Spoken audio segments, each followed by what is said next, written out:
Let's talk to Gary Kubiak, former Texans head coach. Coach, how you doing, sir? I'm good, guys. How are y'all doing? We're awesome, man. It seems like everybody wants you to like take a full-time job and go be like on the Texan staff or something. And I keep telling him, man. Last time I saw Coach, he looked pretty damn good. He was glowing. He had the tan. You looked younger than you even did when you were coaching here. And I said, I don't want Coach to be a full-time guy. He can be a phone call away. We don't need to see him on the staff or anything like that. Well, I'm glad you think I look that way because I don't feel that way sometimes. But no, guys, I just so excited for Houston. Excited for DeMeco and his family. What a tremendous hire, and just I'm just like you guys. I'm really looking forward to it. He'll do a great job. Gary, I gotta believe we're going to see you more out at training camp and such, whether it's in an unofficial capacity or not. I mean, this is a guy that you absolutely want to be a resource for one way or another, correct? Oh, absolutely. I mean, all these guys that, you have a background with, with DeMeco, it's kind of special for me because, that class that we drafted that year, that came through and had a lot to do with turning the program around. And obviously he was a huge piece of that. And, just looking at the press conference the other day and seeing all those players that were sitting there supporting, just tells you how well he is, how well he's thought of, guys. And I don't have to tell you all that. And, it just makes everybody want to root for him and do everything they can to help him be successful here in Houston.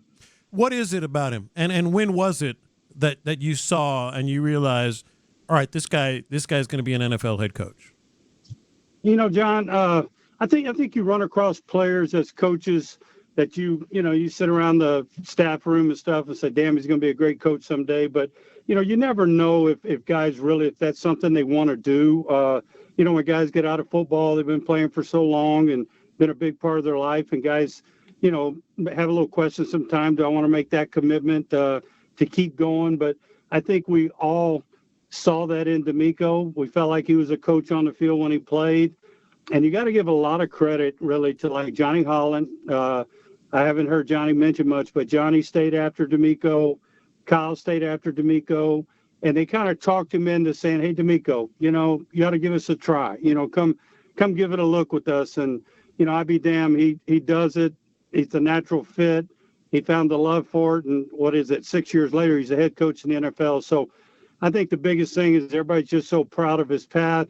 And, coaching's a better place because somebody like DeMeco is a part of it. Talking to the great Gary Kubiak here on In the Loop on Sports Radio 610. So you've gone through this process of getting your first head coaching gig and then hiring the staff. What are some the biggest mistakes you maybe made when hiring, if you've made any at all? You have a pretty good pipeline there. But what are some of the biggest mistakes? What are some of the things that DeMeco Ryans should be looking at when making that decision, or those decisions, I should say?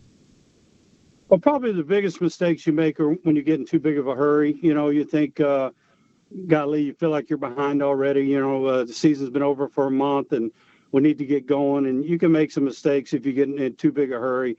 I always told Bob McNair when Bob gave me the job, everybody who does interviews wants to talk about, who's coming with you. How about your staff? And I remember telling Bob, the most important thing is whether or not I'm the right fit for your organization. We'll figure that other part out. We'll take our time. We'll get good coaches.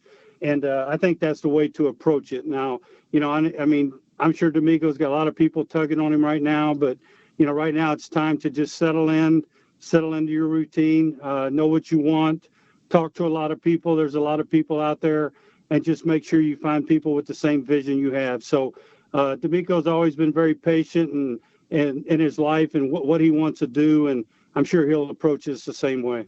He's also, from the time he was a player, Gary, been very involved in the offensive side of things. We had Matt Schaub on week before last, and he was just raving about how much of a pest, really, that DeMeco was, finding and learning the offense.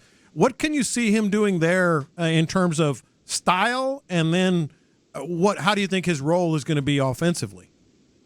John, I think that's a great point, and let's not forget where he's coming from, who he's been with years. If you work for Kyle, it's like working for his dad, like I worked for his dad.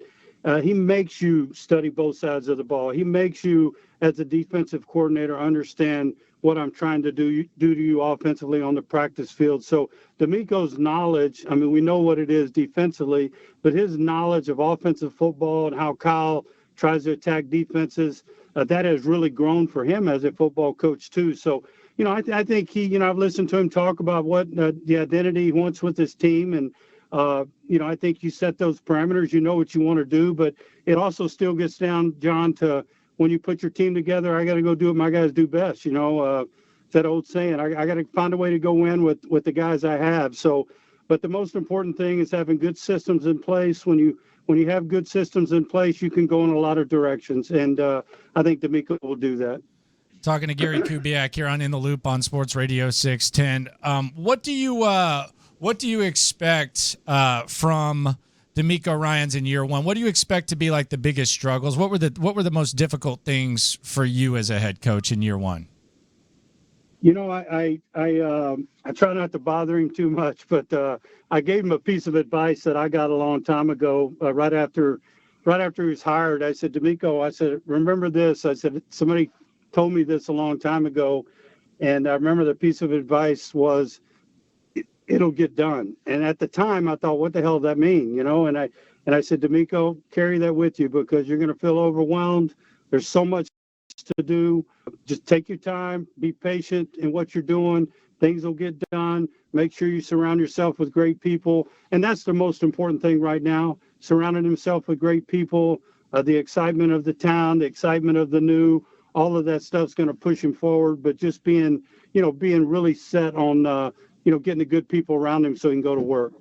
Well, and I know, and everybody knows, Clint and Clay have been mentioned. How do you balance that? Like, Dad wants the best for your dad, for your boys, and also, you know more. You know what they know. You know how they can help a certain club. How are you balancing that? Well, I guess you're proud they get mentioned. I mean, they got to keep working, but Clay's there with Kyle and has got a great job and learning a lot of football. Clint was in Denver last year. He's sitting there waiting to see what happens there with Sean and those things. But I've been keeping up, and I listen to you guys. I know I don't like telling you all that, but I listen to you from time to time. And I'm listening to some of the things going on, and I think DeMeco's got a pretty dang good idea of what he wants to do, and I just have confidence in what he's going to put together, and I look forward to watching it just like you guys. Do you like any of these quarterbacks coming out? Guys, I'm not avoiding it. I haven't studied them that well like I would have as a coach. I'll probably sit down here in the next month or so and do that. And but there's some dang good players coming out, and obviously they're in great positions. So, see what happens. But I think DeMeco had a great answer about the quarterback the other day, saying, we got to put a good team together, and I think he understands that. So Gary, when you're looking at DeMeco, do you see little reflections of yourself? I mean, set your ego aside. I know one of the things that you players always liked about you was your authenticity, and you're always honest with them, and you've talked about that publicly. You seen a little bit of that in DeMeco? Well, DeMeco is a very straightforward guy, and the one thing that I would tell the city of Houston, and you guys know this, I mean, DeMeco's got the biggest smile and the nicest guy, but let me tell you, DeMeco will get after them players. He knows how to coach them. He knows how to challenge them, and that's why he relates so well to players. Instant respect, because that's the way he treats people, but he's going to be demanding as well. And, that's all you can ask for in a coach. When you have somebody like that, I think you're going to attract players free agency wise and all those things, and you're going to get the most out of them. Coach, we appreciate you. Very much, man. Thank you very much. Thank you very much. All right, John, when you taking me fishing? Hey, man, you got my number. You've been promising me for 2 years. All right. We'll go in March or April.